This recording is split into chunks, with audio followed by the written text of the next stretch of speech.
Hello and welcome back to Kendall Live. I'm Amanda Bratcher. And I'm Emily Lovey. And I'm Mikey Martin. On this week's episode, we're talking about one of my favorite music scenes. It began in the 70s, stemming from experimental progressive rock and disco. It is a genre with a sound completely original, transforming the music business like never before and spurring offshoots of all kind, including EDM. Keep it right here, because this week on Kendall Live, we're covering synth-pop and electro-pop.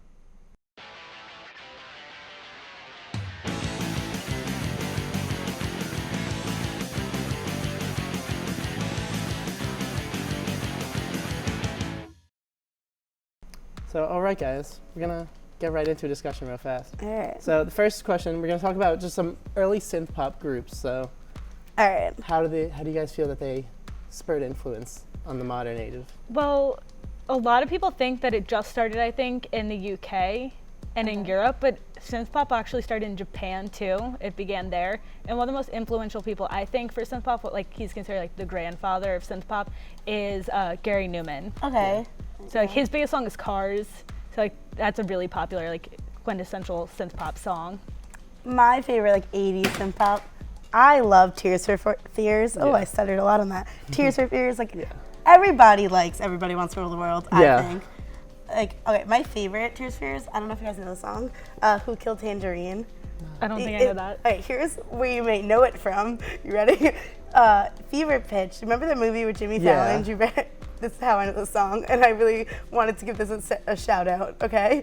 It's like the end scene while she runs across the baseball field, they play it.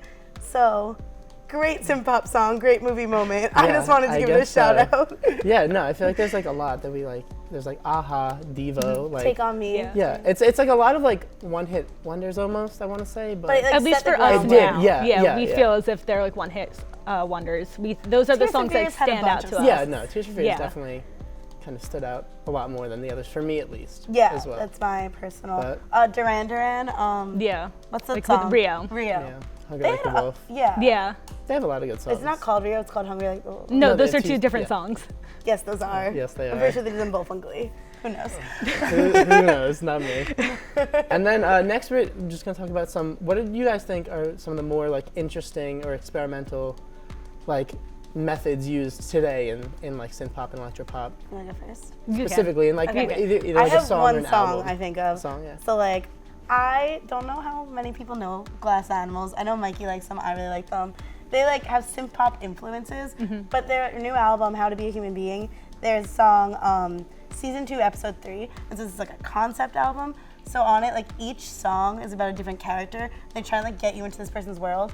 And so Season 2, Episode 3 is this girl who is a stoner and she's super couch potato-y and focused on video games. So they have all these video game noises that they put into it, they sample in there. I don't know, they literally create their world for these noises. I think that's the best example I think for me. a lot of bands use Yeah. that, Yeah. those video game noises Yeah, in their that's- music lately. Yeah. That's what I was gonna say. One of my personal favorite genres, subgenres, I guess, would be chiptune, which is Chiptune. So bands they kind of hack an old NES, a Nintendo, and they can kind of just use all the different 8-bit and 16-bit noises from it, and they can use that to make music, and then they play guitar and drums and bass and all that on top of it, and it's really different. It's interesting, but it's very It's cool what they can do Yeah. now. yeah, it's Yeah. really impressive. And I don't know how much he uses this in his music, but Robert DeLong, when he performs, he has different video game controllers Yeah. that he uses, Ooh. like the Wii remote, the Nintendo controller. It's almost like a theremin, the Yeah. way he was using it. Yeah. For me, St. Lucia is one of my favorite bands, and I love their second album, their most recent one, Matter. It's definitely it takes you back to the 80s, I think. It has Where it all lots began for synth pop. Yep. And it has a lot definitely uses synthesizers. Synth pop is definitely there in every song on that album. And they use a lot of the monolithic symphonic tones. Yeah. So you can hear that one tone throughout Yeah. our whole song. Yeah, no, that's definitely true. And then going on the older sounding things, on M83's newest album, Junk, there's a song called BB the Dog. I really like it has really funky, but it's all electronic, and it's super oldish sounding, bass heavy, and it's really interesting. Sounds It sounds like that, yeah. Highly recommend it. And then next, we're gonna talk about a common critique of electronic music is Yeah. that because there's no instruments, it feels like it's not as authentic as regular music would be. So how do you guys feel about that?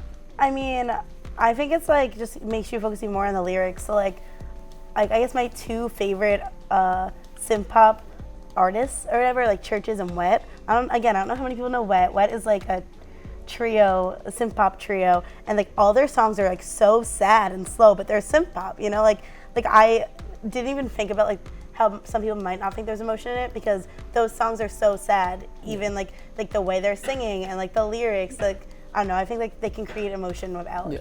It becomes a lot more important to have meaningful lyrics and then have a powerful voice too, I guess. Yeah, like Churches, Lauren. I think that goes with like older music and like more current synth pop songs. It's like their voice and that brings emotion to the song. Yeah. That makes it what it is. Yeah, for me, I'm back to M83, I guess. On Hurry Up We're Dreaming, there's a song. It's called like, I love that title. I know, it's great. It's called Racontez-moi une histoire. It's French because he's from France. No. But like the whole song, it's just like a very simple like synth like beat, I guess, and like a MIDI keyboard basically. And just like this little girl like telling this story about like frogs. And it's like super, I don't know, for me it's really like emotional. Like I feel like it holds a lot of, it's very like imaginative and it kind of goes with the whole idea of the album that like dreams are so important and all that jazz, but yeah. As for there being less instruments, I think the fact that they're using like electronic instruments and that there's not always like drums, I think you can use those like synthesizers to make even more sounds, like even more like melodies and tempos for the song. Yeah, I know, so like I enjoy that a lot. There's like the thing like, oh, they're not like real musicians, whatever, but like Churches, like everyone in that band does like so many instruments. Like I only know Lauren's name, Martin, but like Ian. He sings too. Wait, which one? Martin is the one who always has on a hat. Okay, well one Ian's of them, the one who looks way older. Okay, like they all do different things. Like they're all talented. Like it's not just synths. Yeah, and then like on like Daft Punk, that's another example for me. That even though they have like when they do sing, it's more of like a robotic like auto-tuned type of voice. Yeah. It's still like there's something about it that the lyrics are just so powerful. Even if they're simple, it just they really, and they're just creating so many more sounds. Yeah, it is. And then finally, there's like a lot of different offshoots. We talked about like 6 in our conversation. So like, do you feel that the whole genre of like synth pop and electro pop is kind of being like over flooded by all the different? I just think there's so many different subgenres. So like there's chill wave, which is like Neon Indian, who I think you like a lot, and Toro y Moi, I think that's what it is. You like those. Moi, I listen more like indie-tronica, and then like there's also like, I read online that Kesha would consider herself like a synth pop artist. Like there's so many different things. Like I don't know, I wouldn't think Kesha and Neon Indian are like the same thing, you know? Yeah, they like have synth pop, there's synth rock, like there's like electronic pop. It goes so many different ways, and you're like, well, what falls under synth pop? Like it all does in a way. I feel like it can't be over flooded or whatever because there's so much and it's so different. Yeah, exactly. And like I feel like how you're saying like with Kesha, like depends on like how commercial each singer is trying to be, because there's people like Kesha and like technically like Lady Gaga. I was gonna say her too. And like LaRue, like and even them, they're different among the three of them. And they're like all much bigger than people like Tori Moi and like St. Lucia even, and it's a lot. It's very expansive, and I feel like it keeps expanding too. Yeah, which is something I personally like a lot because you always find something different. Like house music and like EDM can even be considered under that same like subgenre. That's like the only part of this genre now. I don't listen to, but it's still its own thing. Yeah, and then inside of that, it's disgusting how many different types. Like in EDM or like electronic music, I guess alone, it's like house music, chill wave, psycho pop, psycho wave. Yeah. Like psychedelic there's so rock. many. Yeah, there was so long where I was like, oh, the only music I don't like is electronic, which is so not true because like there's so much that is electronic that you don't even realize. Yeah, all these bands are using synthesizers. Yeah. Okay, great discussion, guys.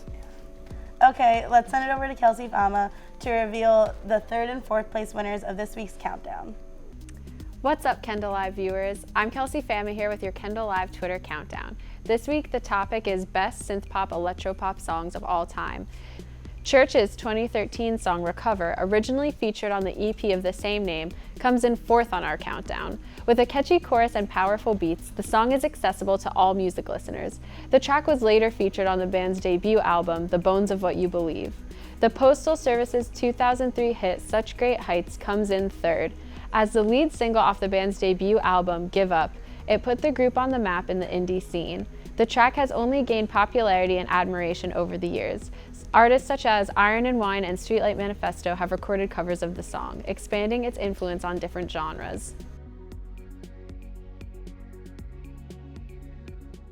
Let's take a short break from synth-pop and head over to the woods to hear a scenic session from TCNJ's own Blaine Rogers.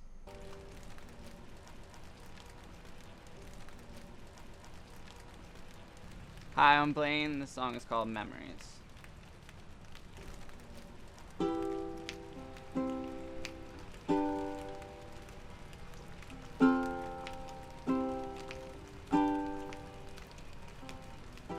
We were young souls, scared of growing old.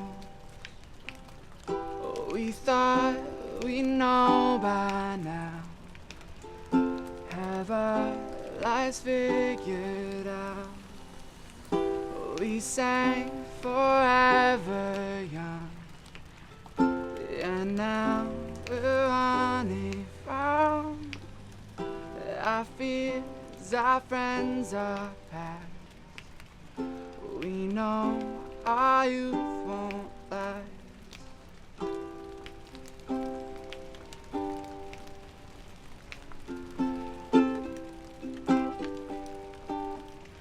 So cheers to the days when our hearts ran free, the nights where we stayed up and never sleep. I'll never forget what you said to me, forever replay all these memories.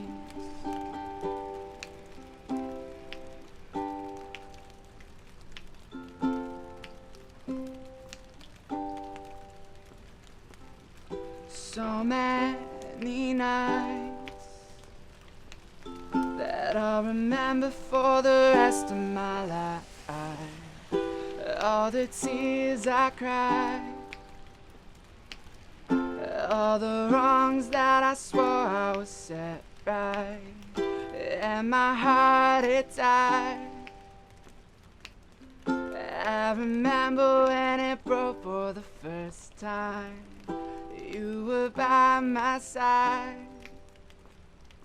The memories shared are the ones that will never die.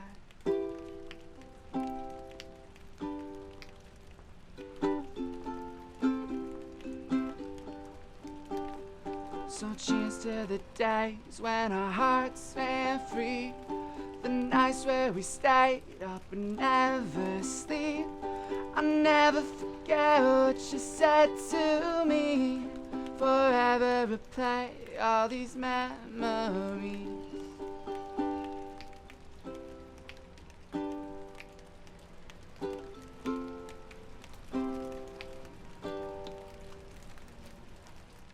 Glad to see you're still hanging out with us. A very good decision on your part. Because this week we have an exclusive interview with synth-pop band and TCNJ fall concert artist Smallpools. Let's send it over to Ella Klopsis to check it out. Hi, I'm Ella with LTV, and I'm here with Smallpools. Hello. Hello. LTV. Lions Television. Lions Television. Hey guys. TCNJ. We're here with the Cub Fall Concert at the Rec Center. Alright, so my first question. Your first studio album was Love Tap. How was the process of writing that, and how did you guys approach it? Holy smokes. Man, that's a long time ago. Man, where do I start? Mike and I knew each other before knowing them. We did a couple of demos in Atlanta with a friend. They were in that too. Oh yeah. Come on, dude. Push us out of So there. long ago.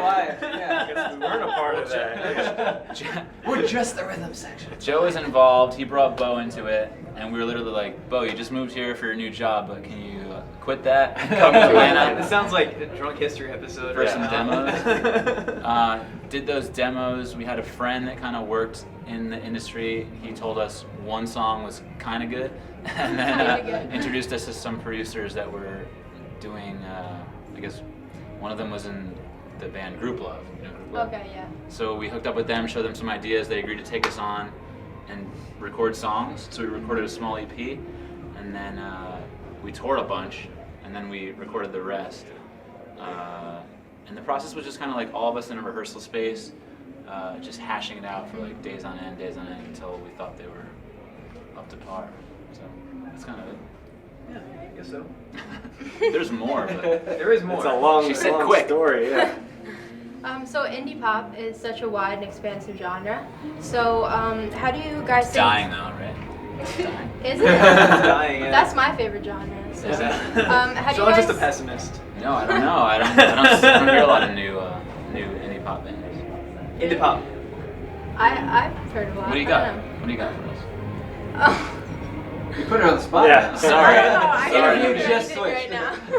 But how do you guys think you managed to stand out in that genre? I'm not sure. We've all been in a bunch of bands for years prior, so maybe like we got to be in the bad ones earlier, and then we honed in our writing craft. And, I don't know. Maybe people like the songs. I really spend a lot of time trying to make the lyrics as funky as possible, but sound good. I think a lot of like right place, right time, right people, like it kind of just all fell together.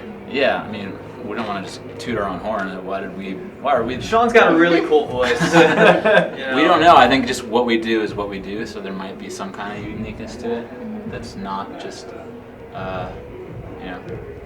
I would say Sean has a floral distinct sweatpants voice. too helps you stand Yeah, I like out a the little sweatpants. bit. Inspiring. You got the socks. It's the fashion, you know. The fashion makes us stand out. Superman. Superman. We wear Powers. bright colors, so we're like, ooh, who's that guy wearing that shirt? We owe it all to We Superman. got lucky finding each other. So last question. Moving forward, how do you guys see yourselves growing and developing your sound? Growing. Joe just had a kid. She's growing. That's growing. She's growing and developing new sounds. It's pretty cool. I don't know. Maybe not growth. We'll just kind of keep finding new sounds and lyrics and concepts and melodies, and We've spent the last year really just writing and honing in different ideas, and some are good, some aren't. And just- yeah. I guess it'll be up to you to decide if we've grown or not, because we're too behind the scenes. We don't know. We're just hoping for the best. All right. but yeah, we're excited for it, that's for sure. Yeah, there's some good stuff. I'm excited too. Hell yeah. All right. Thank you guys. Sure. Thank you, LTV. Yeah. Appreciate it. Helena Beat by Foster the People comes in second place this week. Released in 2011 off their studio album Torches, the song reached number 9 of the US alternative chart. In contrast to its upbeat sound, the lyrics center on the theme of self-destructiveness, giving the song dark undertones. Sweet Dreams Are Made of This by Eurythmics comes in number 1 this week. It was released in 1983 off the album of the same name. Reaching number 1 on the US Billboard Hot 100, the song quickly became a mainstream hit. Even today, the song remains an iconic example of synth-pop. That's all we have today, folks. We hope you enjoyed this electrified episode of Kendall Live. I'm Mikey Martin. I'm Anna Bratcher. And I'm Emily Lovey. See you next time.